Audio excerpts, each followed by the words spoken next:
can all join palms and repeat after me.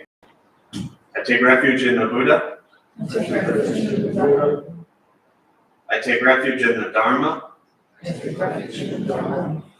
I take refuge in the Sangha. I take refuge in the Sangha. Keeping the palms joined.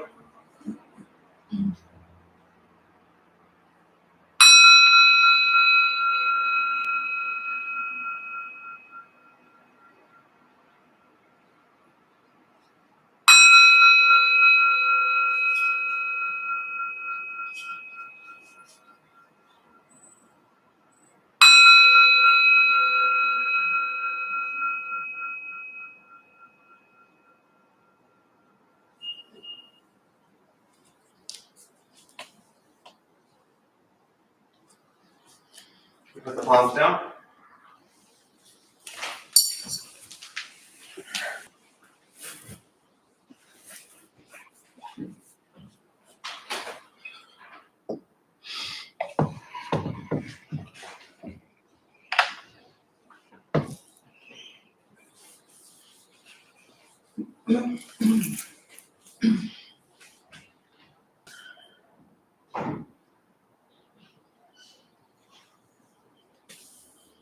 Good morning, everybody. Good morning. Good to see you all. Thanks for being here. Anyone here for the first time?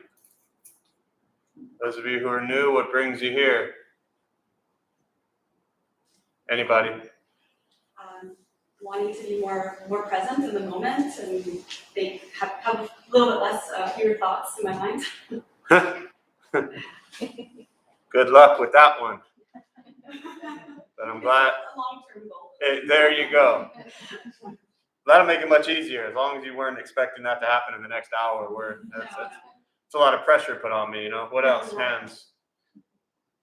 Coming here to practice meditation. Wonderful. Get better at it. Great. Are you bad at it now? I would say yes. As someone that has had ADHD my whole life, I just need to figure out how to clear some space. Yes. You two should hang out. We're married, so. Oh, really? So we actually hang out a lot.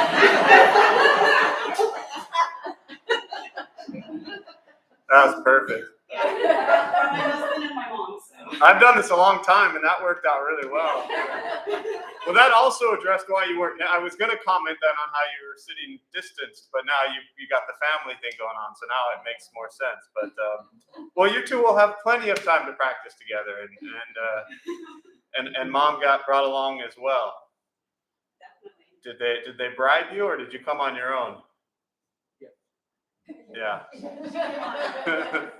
I like it. Who else is new?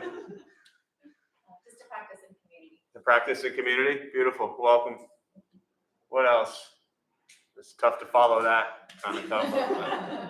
Yeah. Anyone else here for the first time? Yes. What brings you here? I think probably more spiritual discovery than anything. I've been reading books about Buddhism. Yeah. And I thought it was time that I finally came in person. Yes. How much have you read? A lot? I've read 4 books. 4. So you should have it all figured out by now. Yeah. That's good.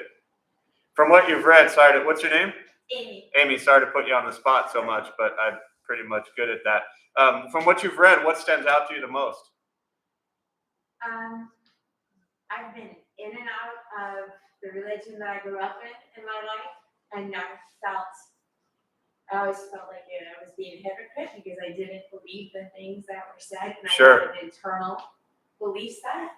And my doctor said, we discussed it, and my doctor said, Amy, have you ever learned about Buddhism? And I said, I have been thinking about this for about 5 years, but I've never taken the step. And so that's when the reading started, and I felt a sense of home in what I was reading. Yeah. That it was what I had always internally felt, and didn't really have the words, and then some things I'd actually said were coming out in what I was reading, and I thought, I need to discover what's here. Yeah, beautiful. Thank you for sharing. Yeah, there's a lot of different expressions, quotes, ideas around what you're talking about, but one of the general theories and I think teachings within Buddhism is that people come to it when they're ready. And it's very much, as we say in Buddhism, against the stream. So it is very much against, for the most of us here, maybe one or two of us grew up Buddhist, but the rest of us, we grew up Christian, Catholic, Muslim, Jewish, pagan, lack thereof, whatever it is. And so Buddhist teachings is really, it's not against those religions, but it's different from what we know growing up. But as we explore what it actually is, as you're alluding to, we realize that what we think and what we believe and the way we often perceive ourselves in the world is very much in line with what the Buddha was actually teaching. And so it's not something, Buddhists are not out on the street corner like trying to wave people in. We don't have a sign out there and we still have the cross on top. So, we're really confusing people. That means you really have to kind of want it from within your own heart, your own mind. And when you have cultivated to a space where you feel like you're ready to open up and explore all the craziness in your head, then Buddhism is right there for you. So the beauty of it and what you're all in various ways really referencing kind of in all the comments is what's called Sangha in Buddhist teachings, and that's the community. And so it helps to find, there's like 30 Buddhist temples within 10 miles of here, literally, so it doesn't matter where, but it helps to find a Sangha community that you feel comfortable and that you can then now begin to explore these teachings and kind of how it can integrate into your life. Because what we'll see, like Amy and many of us who may be coming to Buddhism from reading stuff, is that it's great to sit at home or wherever you are and read it, but then what? And the practice is to begin to see how can we take what's in these books and what we're reading and implement it into our day-to-day life. Otherwise, it just remains this thing we're learning about outside of us. And ultimately, all Buddhism is waking up to what's inside of us. What's our heart? What's our mind? What's our thoughts? What's our words? What's our actions? And that's it. So we're done for the day. Thank you for being here. So with that, we'll start with the meditation practice, and to our millions of YouTube followers, thank you for joining us. Appreciate you being here. Feel free to introduce yourself. Somewhere there's a chat box on the screen. Say hello, welcome others. And when we get to questions, I'll respond to your questions as well as much as possible. So a couple things I'll tell you before we begin with the meditation practice. Nothing's going to happen to you. You're not going to float away. You're not going to have any mystical, magical experiences, unfortunately. The mind that races all day long is not going to shut off. Don't judge your practice, meaning don't ask yourself, is this working or not working? Am I doing it right? Am I doing it wrong? We're just going to sit and we're going to breathe. You'll hear sounds inside the room, sounds outside. This is life. Life is filled with chaos. And this practice is not escaping from chaos, but learning to be with it. You won't think nothing, especially the comments of quieting the mind. Your mind is not going to shut off. It will not stop racing. And if you try to think nothing or go blank, you would end up telling yourself, think nothing, and that's still thinking. So what's going to happen is your mind is going to race just as much as it always does. I will say something periodically to remind you that you're lost in thought and bring you back to present moment. Or just wake you up because you've fallen asleep. And that's not the end of the world, but you didn't pay all this money and come this far to go to sleep. So we'll try to stay awake. Posture. You just want to be comfortable. If you're on a cushion, often it helps slide to the front third, pushing the stomach forward. Allows the back to straighten slightly. Same thing on a bench or a chair. Trying to sit up straight, relaxing the shoulders. Hands can be on the knees or in the lap, whatever's comfortable.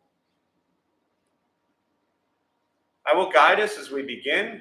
If you need to move during meditation, simply move. Movement does not mean you're a bad meditator. It just means your leg hurts. So if you have an itch, simply scratch your arm and return to stillness. I will guide us as we begin, and we'll settle into a little bit of silence.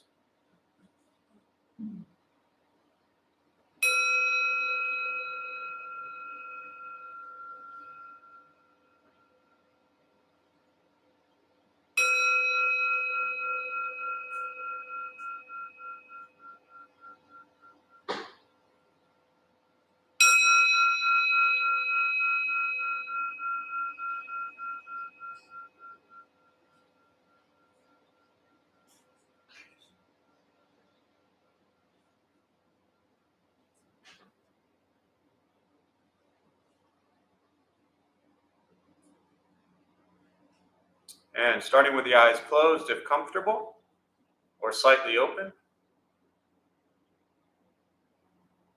Mouth is open or closed. We'll start with taking 3 deep breaths, slowly.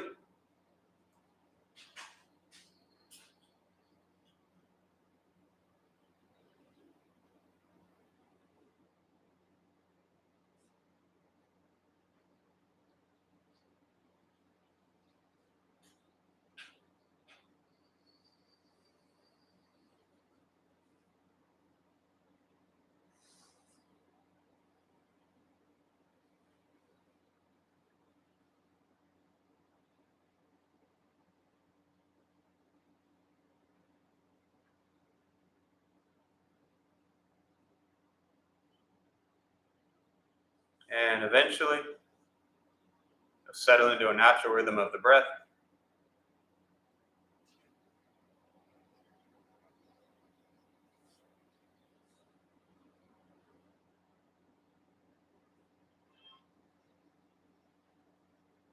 Noticing the mind as it wanders, jumping from thought to thought.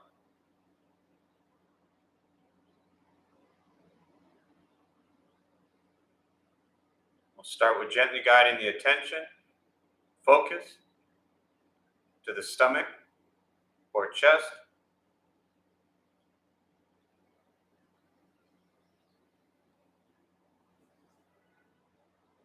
Breathing in, feel them rise.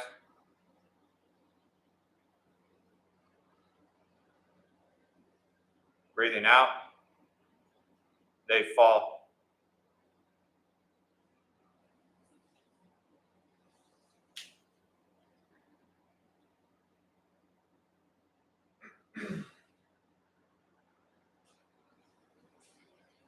Simply continue this practice,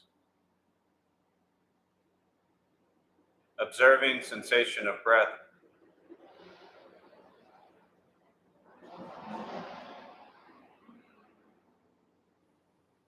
Expecting nothing but to sit and breathe.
As the mind wanders, lost in thought, recognize it.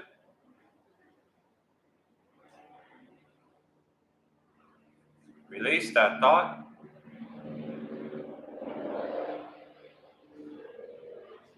Return attention, focus to the breath.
Letting go of expectations.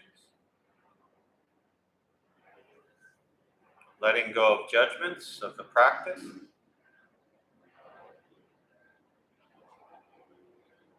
Just sitting, breathing.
Breathing in.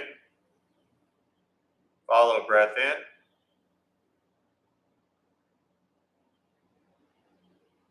Breathing out. Follow breath out.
Keeping the mind alert.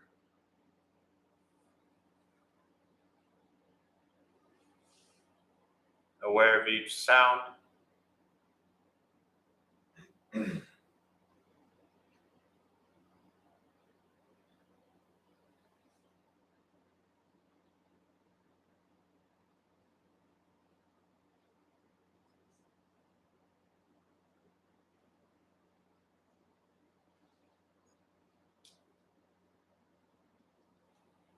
Each thought.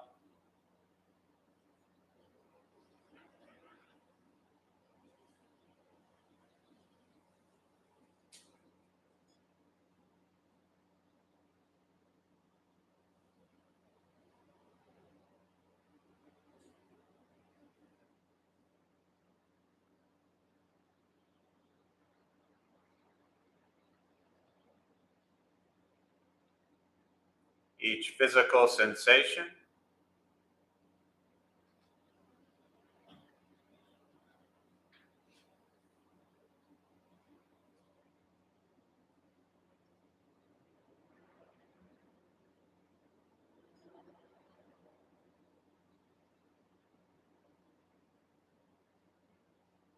Yet concerned with nothing but sitting, breathing.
And with the body still,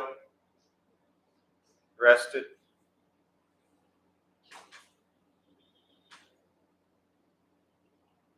and the speech quiet, aware of all sounds,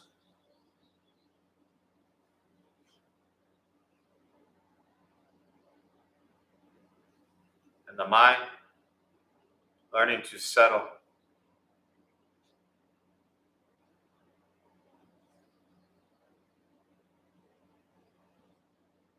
Know what it's like to just sit and breathe.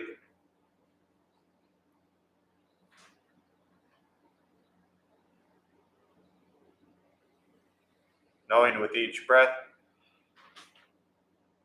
there's nothing else to do.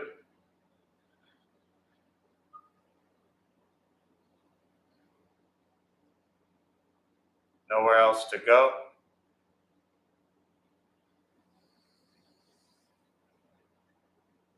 And no one else to be.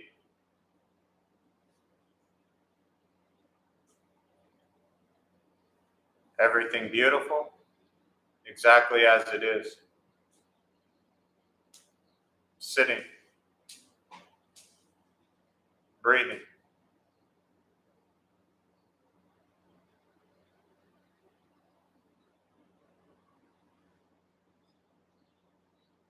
Once again, taking 3 deep breaths, slowly.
As you slowly open the eyes,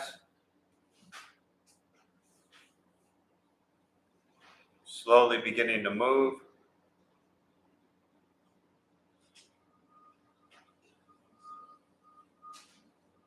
And most important, with the practice of meditation, is to recognize how you feel now, immediately after,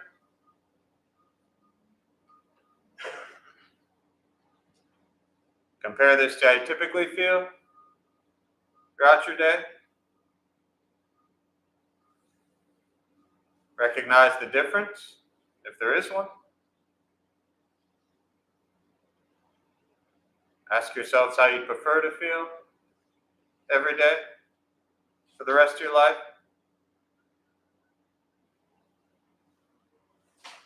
And realize however you feel now, if it's quiet, calm, and still, or a busy mind, racing mind, whatever you're sitting with at this moment, has nothing to do with anything I said. It's nothing to do with how you sit, hold the hands, or cross the legs. It's nothing to do with the sounds around us or anything else for that matter. It's everything to do with your own mind and your own mind's reaction to an external condition.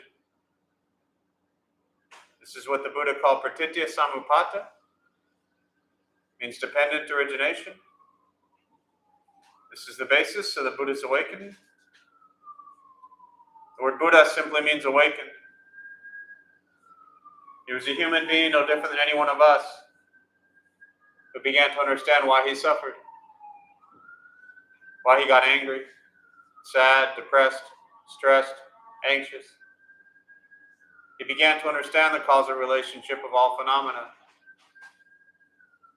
And what that means, very simply, for all of us, regardless of where you come from or what you believe in and where you think you're going, your whole life is filled with things that happen, and you react. More stuff happens, more reactions. That's it. This practice is learning to be with things as they are.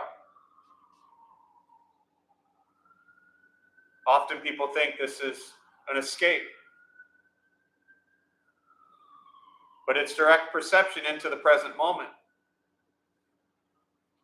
All we're working on is closing the gap to the way you feel now is closer to how you feel always. Just as driven, motivated, productive, successful, whatever that means to you in your respective lives. But with a mind that's steady, clear, focused, distracted by nothing, disturbed by no one. Imagine going a day without being disturbed by someone. Imagine going an hour without being disturbed by someone. This practice is not easy. It's not always fun. But it's free. Meditation is free. Buddhist practice is free. It's sitting, breathing, learning to be kind to yourself and every other person you encounter every moment of your life. And that's why it's such a simple practice. You just have to go be nice to everybody. And looking around the room, this looks like a pretty friendly group, so that should be simple for you. The challenge is, in case you haven't figured it out, the people and places and things you interact with all day long are not going to do everything you want them to do. Can you believe that? How dare they?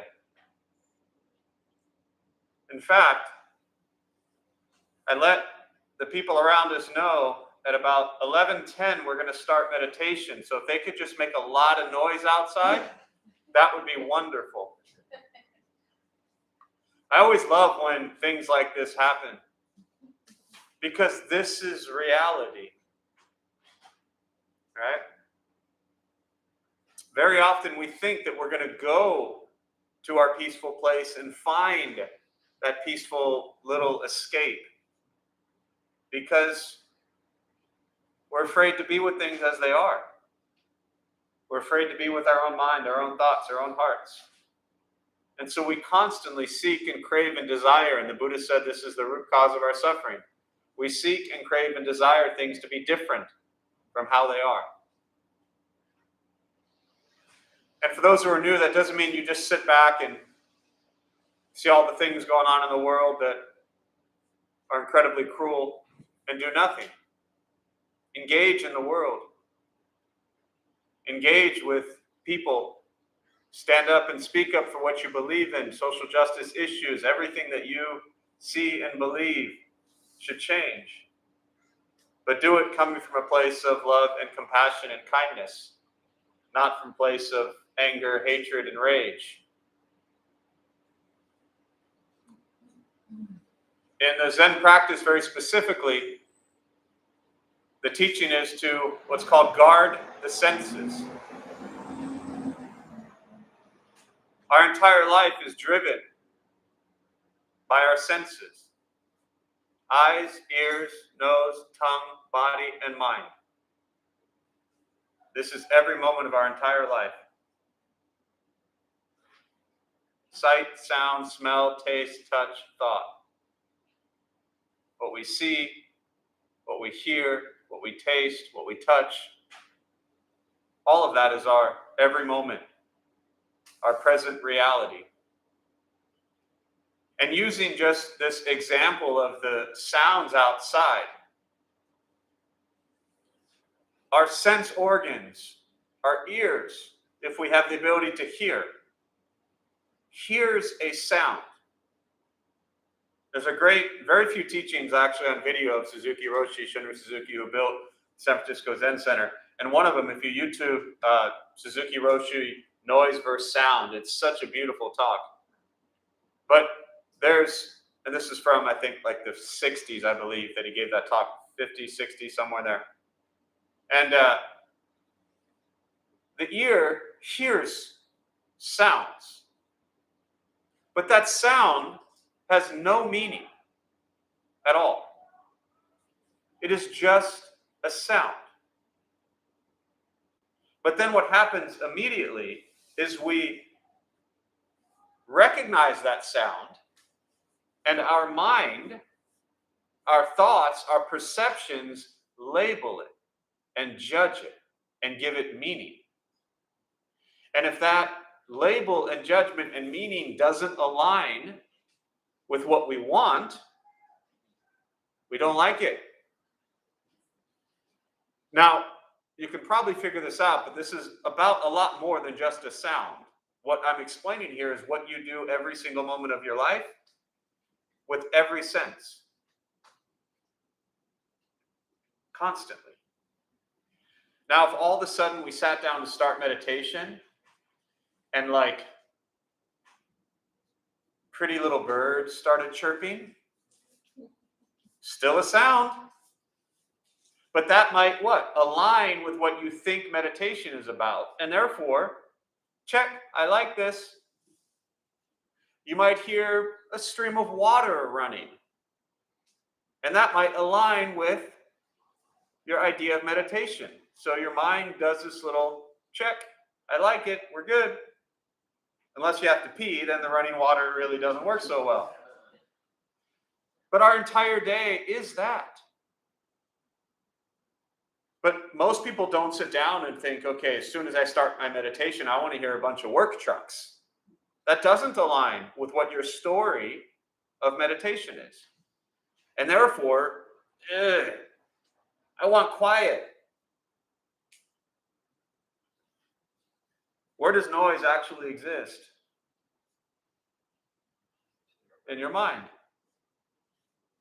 Now, the challenge is to recognize that throughout our days, all day today, and it's, not even 12 o'clock yet, there are so many things that are going to happen today that you'll like and agree with. The Buddha calls this pleasant. And there are so many things today that you will not like and disagree with. The Buddha referred to this as unpleasant. And there are so many things today that will be, just kind of not that big of a deal. And this is neutral. So we will see things that are pleasant, unpleasant, or neutral. We will taste things that are pleasant, unpleasant, neutral. All of our senses will do this all day long. And if you begin to really explore the nature of your own mind and how your senses work, what you begin to recognize is you've been doing this your whole life, and you will do this the rest of your life. So the problems are not the sounds around us. The problems are not the people around us. The problems are not the food in front of us. The problem is our perception and judgment and critiques of everything I just mentioned.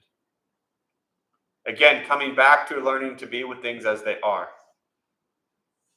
And very often, we just don't like the way things are. So we have two choices. Well, you have many choices, but here's two examples. Spend the rest of your life trying to create a perfect little world around you. We all know how that's going to work out. Or learn to have gratitude and embrace and accept life as it comes. And once you let go of that fight, that struggle, life becomes much more enjoyable, much more pleasant, much more beautiful, because you're not fighting anymore. And in truth, the person that we fight with often the most is ourselves. So with that, I'll pause. I really prefer just to respond to questions, meditation, Buddhist practice, anything that's on your mind. And we use the rest of our time this morning, and I'll respond to your thoughts or questions. Yes? Last year, we lived between two hospitals in Hillcrest, New Hampshire. And it was a beautiful top floor place. We loved it with the sunsets. Then the helicopters and the ambulances started coming through. They're not supposed to do that, that was in the middle of the night. But what we did is reframe it as that someone's getting the help they need. And that was a peaceful thought. Yeah. And it became like the mantra for that. Yeah. But I wanted a quote that I keep hearing in my mind is, when you argue with reality, you lose, but only 100% of the time. Yeah. No, and I appreciate you sharing, and I'll just repeat for everybody who's joining us virtually, is the comment about you were living for a year ago in between two hospitals, and you would hear the sirens and the helicopters at night, which weren't supposed to occur. And so you shifted in your mind to see that as people were getting the help that they needed. And that reframing of reality makes it a lot more pleasant to be with. So yeah, I appreciate you sharing that.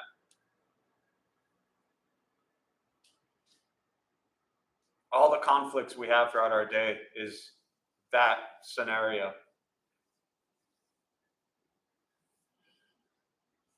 Other thoughts, questions?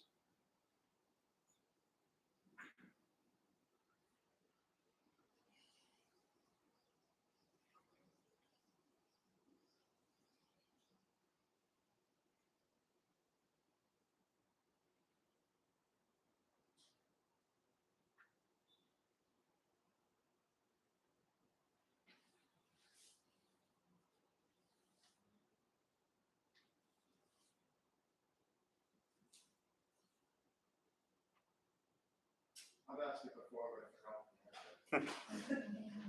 but the skinny Buddha. Oh yeah. Did I forget the story there? Yeah, the story of the skinny Buddha. So on the shrine behind me, you'll see a lot of things going on. But one specifically is what's called the Emaciated Buddha. And for those not familiar with this story, and I'll give a very brief background, some may not even know this, but the Buddha was just a human. Wasn't a god, he was a prince. He was born 2,500 years ago, 500 years before Christ, and father was a king, so it made him a prince. And when he was born, it was said that he would be either a great king someday, or like a Buddha, an ascetic, a very peaceful being, spiritual being. And his father obviously wanted him to be a king. So they kept him sheltered in the palace. And for 29 years, he never saw anything age, he never saw anything get sick, he never saw anything die. They always thought and knew, because of his good heart, that if he saw any pain or suffering, he wouldn't want to stay and be a king. In fact, there's a story that when he was a child, about 10 years old, give or take, him and some buddies were outside playing, and they had these kind of like, slingshot things, and they were shooting rocks at birds. And it said that he was really good at everything. And I guess he hit one of the birds, and the bird fell to the ground, wasn't dead. And he saw the bird just in pain, struggling. And they say at that moment, they could sense, Siddhartha was his name, Siddhartha Gautama, his compassion for this living being who he just caused pain to. And that was kind of that initial seed in that life that just began to allow his heart to open and pour all the pain that he watched from this bird. So at 29 years old, he's hanging out one night and decides he wants to sneak out of the house. Anyone else here snuck out of the house? Ever snuck out of a palace? Yeah, I know, we all suck. So he sneaks out, and he sees, this happens over 4 different times, but he sees old age, sickness, and death, and an ascetic, like a nun or monk, simple person. And he comes back to his buddy Chana and he says, what is this old age, sickness, and death stuff? Does this happen to all of us? And he says, yes, my Lord, it happens to all of us. We will all age, we will all get sick, and we will all die. None of us can escape that. If you haven't figured that out yet, by the way, that's life. We don't even necessarily get old. We age, we will get sick, and we will die. All of us cannot escape it. And he also saw an ascetic, like a nun or a monk, kind of a yogi. And so he came back and he said to his buddy, I can't live in a life of wealth and riches and spoils and everything I have here. You know, all the wealth, all the riches, all the women, everything he could have was all right there. And he said, I can't live with all this when those worlds out there suffering. So he left home. He roamed the base of the Himalaya mountains for 6 years. And at the age of 35, he sat down under a Bodhi tree in India and he said, I'm not moving until I figure out why we suffered. And he began to understand, realize, and then eventually teach. Above the exit sign there's a tapestry, and it's called the first teaching, the first turning of the Dharma wheel. So he sat down, he realized that the nature of suffering all exists in his mind. And so he taught this to these 5 guys. Now backing up to, and then they saw him and they said, we will call you the Buddha, the awakened one, right? Now backing up to the emaciated part, during those 6 years as they were roaming around the mountains, they thought at that time, being raised Hindu and with their Indian beliefs, they thought that overcoming attachment to physical form was the way to end suffering. So it said that they would eat 1 grain of rice a day. They would do all these yogi, stand in tree pose 1 leg at a time. They would hang from a tree 1 arm at a time. All these things to try to overcome attachment to physical form. They came to a riverbed one day and someone offered him food. And they were like, no, we can't eat. And he said, and I'm paraphrasing all of this, but he said, I'm hungry. So he took the bowl of food, he set it in the river, and said, if the bowl goes against the stream, I will eat. So he put it in the river, went against the stream, and he decided to eat. So at that time, all his buddies, they called him a sellout and a traitor and a food eater, and, they left him. But at that time, he regained his physical strength. And he realized what in Buddhism is called the middle path. And this practice is so important for all of us, regardless of where we're at on our spiritual journey, is to find a balance. If we live our lives too much in excess in one way, unhealthy. Too much in starvation, and the other way, unhealthy. So where is your balance? This isn't about food. I mean, it is about food as well, but it's about everything we have. How many shirts we have, how many pairs of shoes we have, how much, what we drive, where we live, all this stuff. How we take care of ourselves, how we take care of others. Where's our balance? Our balance of time, everything. So he overcame the starvation period. He continued on his way. He sat down. He had the realization. He taught to those 5 guys. And then for the next 45 years, he taught, roaming around India. And then at 80, he died. So this statue specifically reminds us, and when we opened the temple 15 years ago downtown, that was our statue. Because we wanted to make it very clear that we are not fully awakened Buddhas. We're just unenlightened, ignorant fools trying to get through our day. Just like everybody else. I'm not necessarily calling you ignorant fools, but we're just trying to get through our day. And instead of sitting with this fully awakened Buddha that we're like trying to become, we realized this guy at that point of his life was physically, emotionally, mentally, spiritually near death. And that's where we were. And that was very inspiring and motivating to us to say, look, if this guy could figure it out, then maybe we can too. So reflecting it back on where we are now, and then looking at our lives and saying, where can I find balance? Where's my life out of balance? And the Buddha didn't teach what balance is. It's not like a God said, a commandment, or this is what it must be. He taught, look at your life. Where are you out of balance? If you have 50 shirts, do you need 50 shirts? Maybe you would do just fine with 25. And then you could give 25 shirts to people who have no shirts. So find a balance. Does that help? Yeah.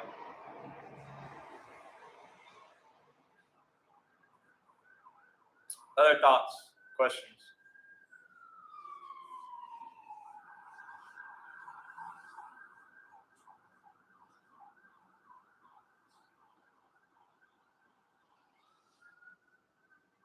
Just curious, how does yoga fit into Buddhism?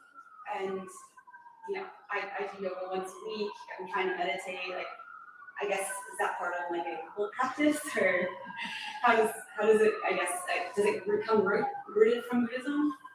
Yes and no. Yoga is a beautiful practice. It is not Buddhism per se. It's different from Buddhism, but so are lots of things, and that makes them beautiful, right? The Buddha was a yogi. He was Hindu. He was raised with those practices.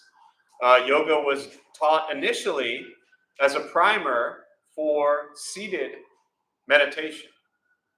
So the idea was to get the body flexible and warm and loose and everything you need to, as well as the breath and the cultivation of the spiritual practice, to then sit, right?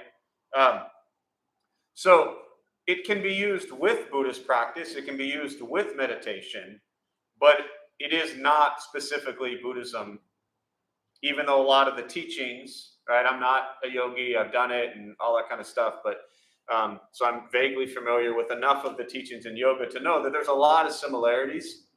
Or they call the 8 limbs of yoga, I think. Is that correct? Something like that. There's a lot of similarities between yoga and Buddhist teachings. But there's also a lot of similarities between Christianity and Buddhist teachings, and Catholicism and Buddhist teachings, and Judaism and Buddhist teachings. So a lot of crossover, and they play very well together, definitely. So if you have a yoga practice, if you have a meditation practice, and you have a cultivation of compassion and kindness, great. Does that answer the question? Yep. Yeah. Yeah. There's one of my favorite kind of teachings. There's a Tibetan nun, Karmalekshi Somo. And, this country, America, has like grabbed on to meditation and mindfulness and made it all corporate and turned it into $1 billion industry. And it's like, let's all be mindful and just be more successful so we can buy more crap, right? That we don't need, that we're going to throw away eventually anyways. Lekshi said, mindfulness without moral and ethical behavior isn't Buddhist practice. You could mindfully rob a bank. You could mindfully kill somebody. So Buddhist practice is really based in moral, ethical conduct and behavior, where very often it gets kind of lost in this idea that it's about meditation. Meditation is such a tiny piece of Buddhist practice. It's an important piece. But even if you look at what's called the Eightfold Path, right? You have the basic Buddhist teachings, what he taught at that moment, the Four Noble Truths. He said life is filled with suffering. Doesn't mean all of life sucks. It just means you're going to suffer a lot. He said, what's the cause? The cause is our greed, our anger, and our ignorance. It's known as the 3 poisons. We always want more. We're angry at the way things are, and we're ignoring reality. So we practice generosity, compassion, wisdom to overcome this. The third noble truth is the ending of suffering, liberation, nirvana, freedom from suffering. And the fourth one is the Eightfold Path. And these are the very simple steps that he taught to overcome suffering. And these 8 steps are views, have the correct views, thoughts, speech, action, livelihood, effort, mindfulness, and concentration. And these go in order. So mindfulness and concentration, where were they on that list? Towards the end, just dead last, right? So many people, myself included 20 years ago, come into Buddhist practice for the meditation aspect of it.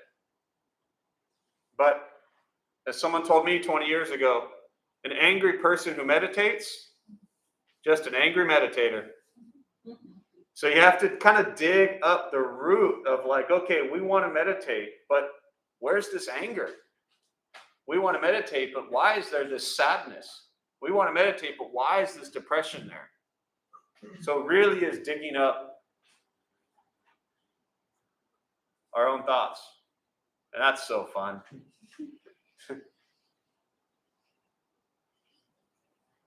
Other questions? Do one more or so before we wrap up.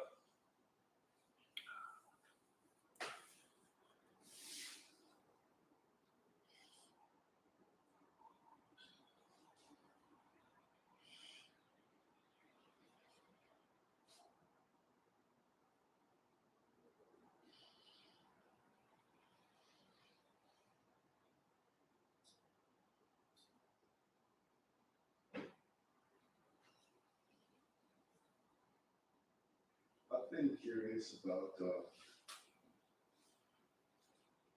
why sitting like this on both idols, statues. Why Are you asking me why I sit like this, or are you asking why the statues are like that? Yeah, what is the significance of doing like that? So when you have statues, what you have is 2,500 years of an interpretation of something. Buddhism is very different from other religions in a sense that there's kind of, well, even this gets split up a little bit, but when the Buddha was alive, he was very clear that he was just a human, that he didn't want to be treated like a god or anything special. He was also very clear that he never wanted statues made of him. People never listen to that, obviously, right? But he was very clear about that. In fact, the very first image of the Buddha that they made, so years after he died, they realized, okay, well, we get it. The Buddha didn't want statues, but we want some sort of image to represent the Buddha because we don't want people to forget about it.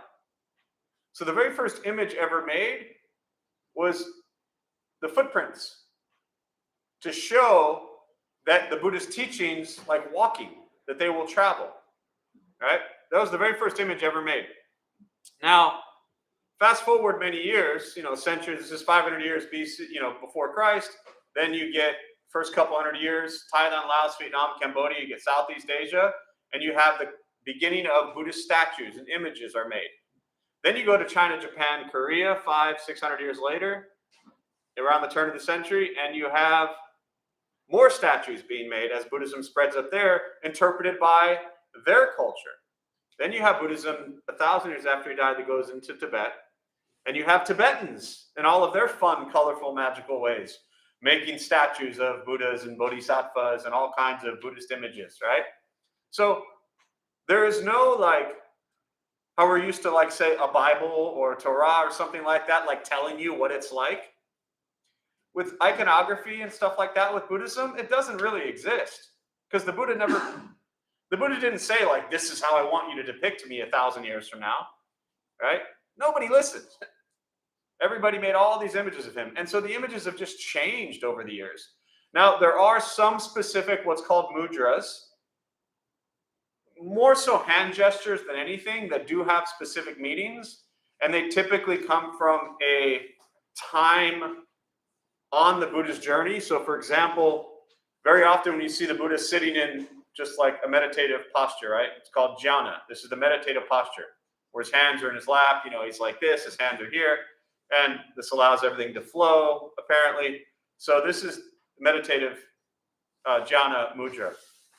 When he was sitting under the Bodhi tree for 21 days prior to awakening, he was challenged, as the story goes, by Mara.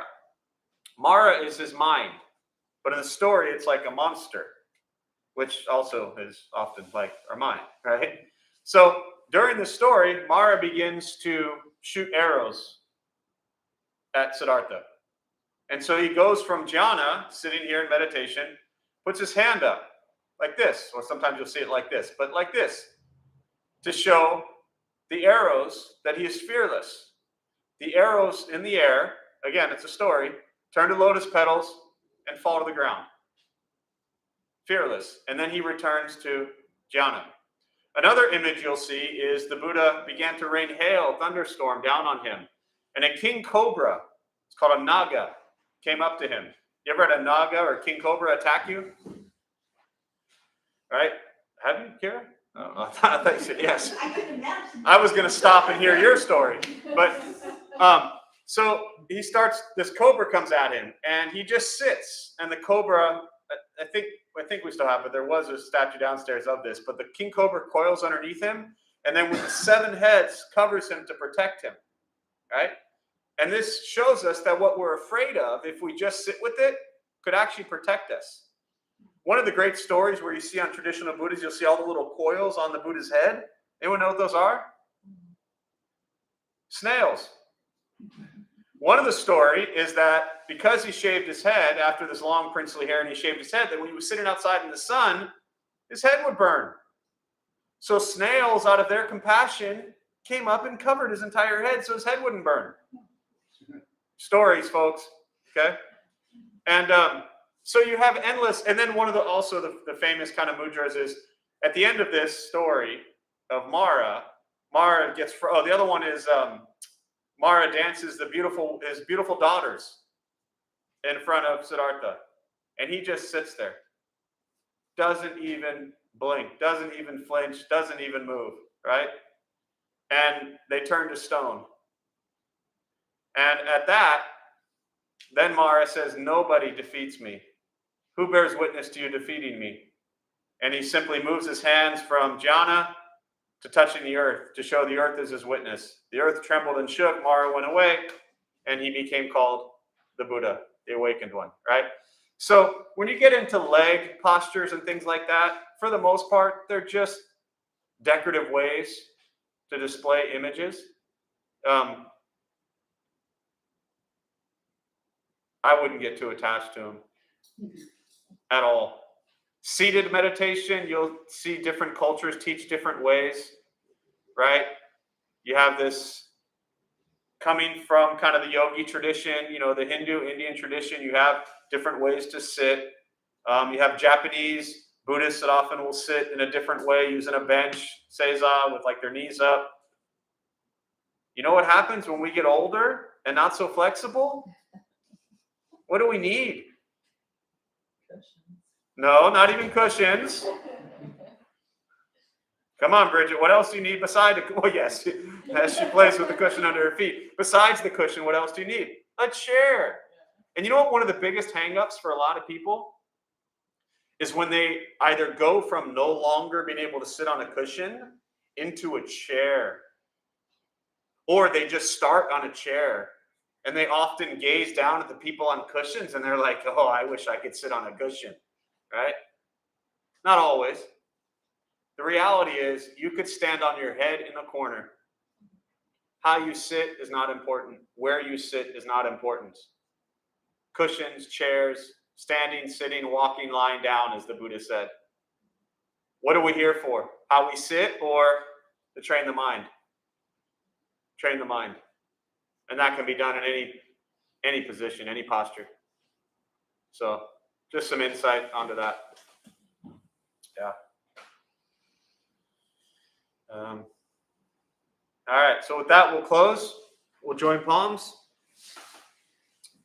May the benefit of this practice be shared with all beings in all directions. May any merit gained from this practice be transferred to the more than 6 million lives that have been lost during this pandemic, and their family and friends that continue to suffer at this time. And to those in Ukraine and surrounding areas that suffer at this time. And to all of those who lost lives at the shooting in Texas, and their family and friends who suffer at this time. May they all be at peace. May we all be at peace and free from suffering. And to Martina, during her loss, may she be free from suffering.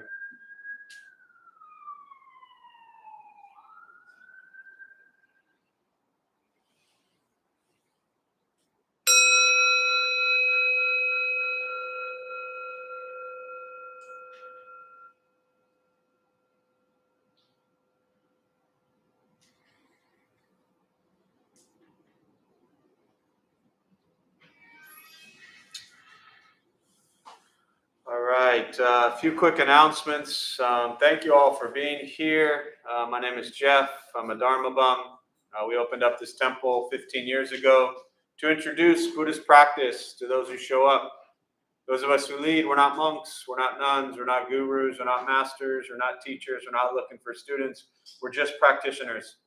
We do our best to take our understanding of Buddhist teachings and put it into terms that hopefully make sense to those who show up. So every night, just about, we have different practices led by different people. We have a family Sangha that just met this morning. That's once a month right now. Parents, teens, kids, toddlers, you name it. We have a recovery Sangha, so anyone battling addiction, drugs, alcohol, or anything else for that matter. That meets a couple times a week as well. All the schedule, everything's on the website. Other than that, we just appreciate you being here. We shut down for 18 to 24 months during the pandemic, so we're just glad to be open again. We've been open about 3-4 months straight now and hoping to just stay that route. So we appreciate you still sitting socially distanced and wearing the masks and all those kinds of things. It just allows the people to show up here to be comfortable. So we appreciate that.